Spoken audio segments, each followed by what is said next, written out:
ہمارے سامنے کئی دفعہ ایسی صورت پیش آتی ہے جب ہمیں کسی ایک چیز کے کئی برابر حصے کرنے پڑتے. مثال کے طور پہ میری سالگرہ ہے اور میرے 4 دوست گھر پہ آئے ہوئے ہیں اور مجھے ان کے درمیان یہ میرے سامنے یہ کیک رکھا ہوا ہے. اس کے مجھے اب 4 حصے کرنے ہوں گے ان کو کھلانے کے لیے.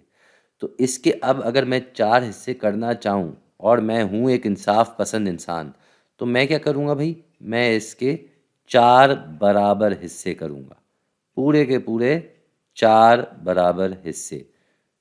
تو ایک حصہ ایسے ہو جائے گا بھائی. ابھی یہ 2 حصے ہو گئے اور یہ ہو گئے 4 حصے. ٹھیک ہے جی. ابھی میں نے یہ 4 حصے کرنے کا سوچا ہی تھا کہ مجھے بتایا گیا کہ 2 دوست اور آ رہے ہیں.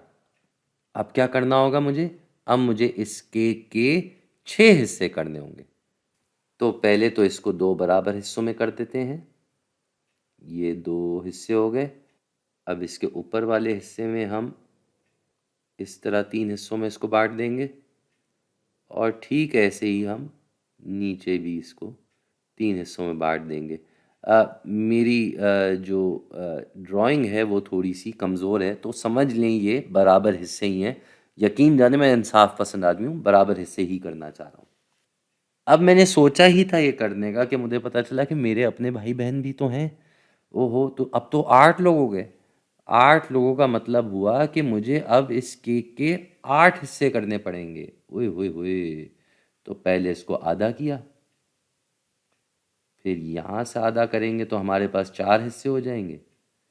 پھر ادھر ہی سے ہم لے کے چلیں تو یہ ہو گیا اور پھر یہاں سے یوں لے کے چلیں تو یہ ہو گئے پورے کے پورے 8 حصے. ٹھیک ہے بھائی. کہنے کا مقصد کیا ہے؟ کہنے کا مقصد یہ ہے کہ پہلی صورت اگر دیکھی جاتی یہ والی، کہنے کا مقصد کیا ہے؟ کہنے کا مقصد یہ ہے کہ ہر صورت میں ہمارے پاس کئی حصے ہمیں کرنے پڑے اور برابر حصے کرنے پڑے، اور یہ ہم حساب میں بھی دکھاتے ہیں. حساب میں ہم اس کو دکھاتے ہیں اس طریقے سے، جیسے یہاں یہ ایک حصہ ہے تو اس حصے کو ہم کیا بولیں گے؟ یہ ایک حصہ ہے کتنے حصوں میں سے؟ 4 میں سے. تو ایک اوپر آ جائے گا، 4 نیچے آ جائے گا.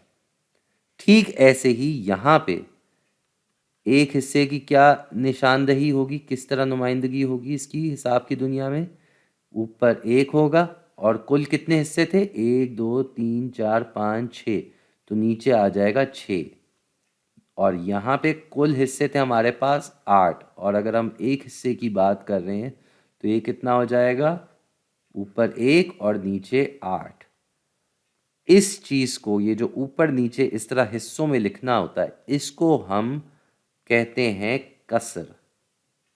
اس کو ہم اردو میں کسر کہتے ہیں اور انگریزی میں ہم اس کو فریکشن کہتے ہیں. جی. اور یہ بہت ہی اہم عنوان ہے، یہ بہت ہی اہم موضوع ہے حساب کی دنیا میں. یہ آپ کے پاس عموماً آتا رہے گا اور اس کے ساتھ ساتھ آپ کو اس کے بارے میں کئی ساری چیزیں روز مرہ کی زندگی میں بھی کام آتی رہے گی. جیسے یہ کیک ہی دیکھ لیں، اس کو بانٹنے کا طریقہ ہی دیکھ لیں. تو ابھی تو بس یہ میں نے آپ کو اس کا تعارف کرایا ہے، اور جانے سے پہلے ایک آدھ مثال بھی ہم کر لیتے ہیں. تو یہاں پہ ہمارے سامنے یہ 3 شکلیں تیار ہیں. پہلی شکل میں ہمارے سامنے کیا ہے کہ بھئی یہ ایک 3 حصوں میں بٹا ہوا ہے اور ایک حصے کو انہوں نے رنگ کیا ہوا ہے.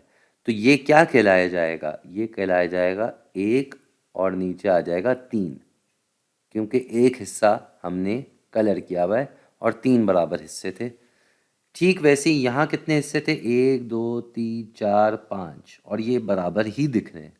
تو ادھر کتنا ہم نے رنگ کیا ہوا ہے؟ ایک حصہ رنگ کیا ہوا ہے، تو اوپر 1 آ جائے گا، نیچے 5 آ جائے گا. اب آ جاتے آخری کسر کے مثال پہ، جہاں پہ ہمارے پاس یہ ایک مثلث ہے اور اس کے 4 حصے ہوئے ہوئے. تو کیا یہاں پہ 1 اور نیچے 4 کہا جائے گا؟ نہیں. وہ کیوں نہیں؟ کیونکہ یہ برابر حصے نہیں ہیں. کسر کے لیے برابر حصے ہونا ضروری ہے. یہ میری طرح انصاف پسند موضوع ہے. اگر برابر حصے ہوں گے تبھی آپ ایسے بتا سکیں گے، ورنہ آپ ایسے نہیں بتا سکتے۔